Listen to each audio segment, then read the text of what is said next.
علمنا ما ينفعنا وانفعنا بما علمتنا وزدنا علما اللهم أرنا الحق حقا وارزقنا اتباعه وأرنا الباطل باطلا وارزقنا اجتنابه واجعلنا مما يستمعون القول فيتبعون أحسنه وادخلنا برحمتك في عبادك الصالحين أما بعد السلام عليكم ورحمة الله تعالى وبركاته.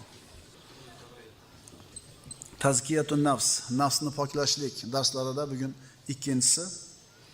O'tgan darsimizdagi asosiy xulosamiz Payg'ambarimiz sollallohu alayhi vasallam aytganlaridek, man arafa nafsahu arafa robbahu.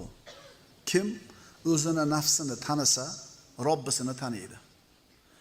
Boshqa hadisda aytdilar Rasululloh, arjahukum aqlan ashaddukum hubban lillahi azza va jalla. Ichingizda aqli pishganlari Allohga muhabbatda qattiqroqlari dedilar Rasululloh. Ya'ni insonning aqli qanchalar pishib yetilgan bo'lsa, shunchalar Alloh taologa muhabbati ziyoda bo'ladi. Allohga muhabbatingiz qattiqmi? Hamma narsadan Alloh azza va jallani ko'proq yaxshi ko'rasizmi? Demak, aqlingiz pishib yetilibdi. Ikkinchi darsimiz inson zoti bu koinotdagi eng birinchi maxluq, eng oliy maxluq. Chunki u omonatni ko'tardi. Alloh azza va jalla inson omonatni ko'targanligi uchun butun koinotni unga bo'yinsundirib berdi. Shuni birinchi xulosamiz.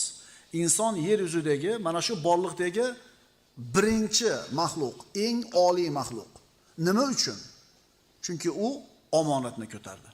Astagfirullah. Inna aradna al-amanata ala as-samawati wal-ardi wal-jibal فأبين أن يحملنها وأشفقن منها وحملها الإنسان إنه كان ظلوما جهولا. Albatta biz bu omonatni, ya'ni din degan omonatni, Alloh azza va jallaga o'zini ixtiyori bilan bo'ysunishlik degan omonatni, shariat degan, islom degan omonatni osmonlarga, yerga va tog' va toshlarga ko'ndalang qilgan edik. Ular uni ko'tarishdan bosh tortdilar va undan qo'rqdilar. Mana shu koinotga Alloh taolo ixtiyoring bilan menga qulchilik qilishlikni zimmangga olasanmi dedi. Ular bosh tortishdi. Va hamalahal inson. Inson esa uni o'z zimmasiga oldi. Dar haqiqat u o'ziga zulm qiluvchi va nodon edi.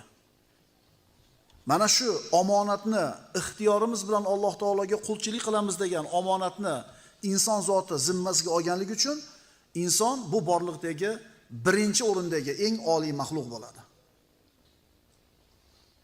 Koinotni Alloh taolo insonga bo'yinsundirib beribdimi? Demak,